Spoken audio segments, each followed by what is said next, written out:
ये हाथ हिला रहे हैं।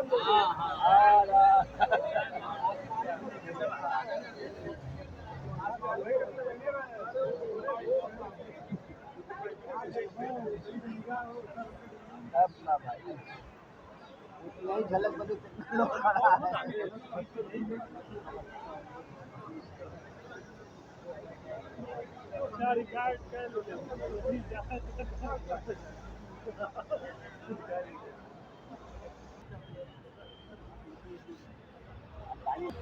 के बुजुर्ग को भी मिलने लगी है।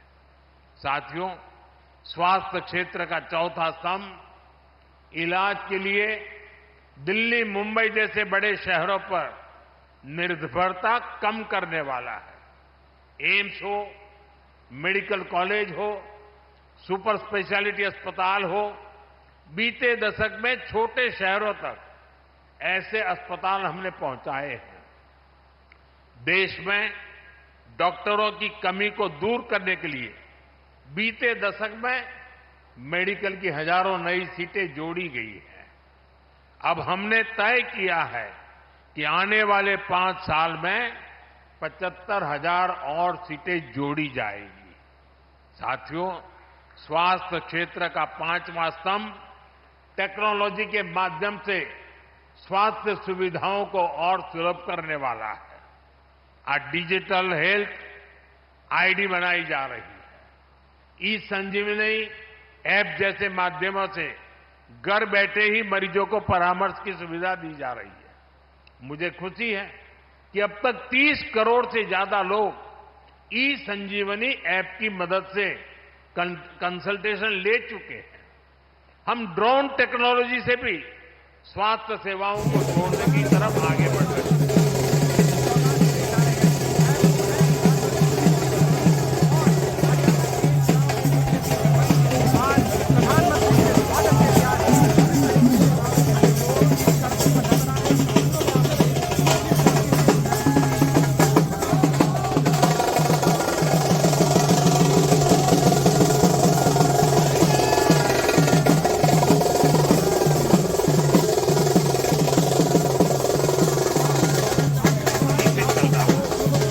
साथियों, बीमारी से बचाव के साथ ही ये भी जरूरी है कि बीमारी का समय पर पता चल जाए। इसलिए ही देश भर में लाखों आयुष्मान आरोग्य मंदिर बनाए गए हैं। इससे कैंसर, डायबिटीज जैसी अनेक बीमारियों का शुरुआत में ही पता लगना संभव हुआ है। आज देश में क्रिटिकल केयर ब्लॉक्स और आधुनिक लैब का नेटवर्क भी बनाया जा रहा है।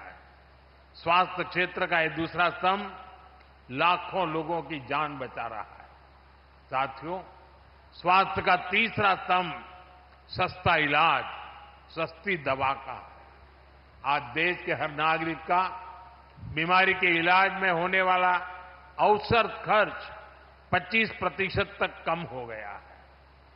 पीएम जन औषधि केंद्रों में लोगों को 80% डिस्काउंट के साथ दवाइयां मिल रही हैं।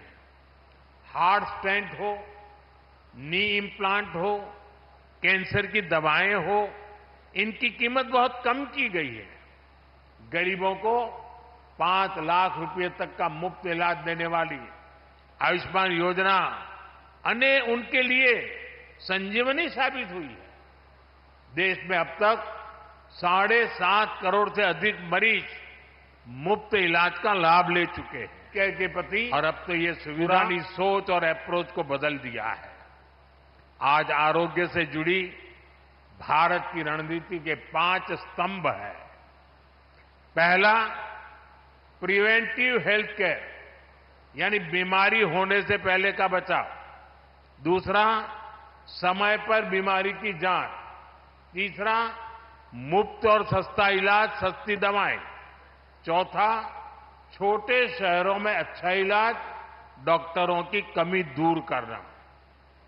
और 5वां, स्वास्थ्य सेवा में टेक्नोलॉजी का विस्तार। साथियों, किसी भी व्यक्ति को बीमारी से बचाना भारत की स्वास्थ्य नीति की बड़ी प्राथमिकता है, स्वास्थ्य क्षेत्र का पहला स्तंभ है।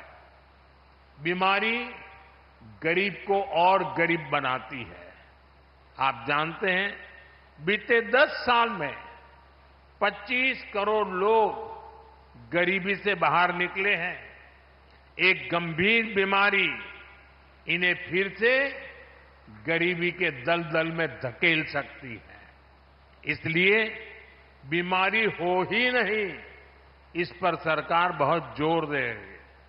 इसलिए हमारी सरकार साफ सफाई, योग, आयुर्वेद, पोषक खान पान, इन सारे विषयों पर खास ध्यान दे रही है।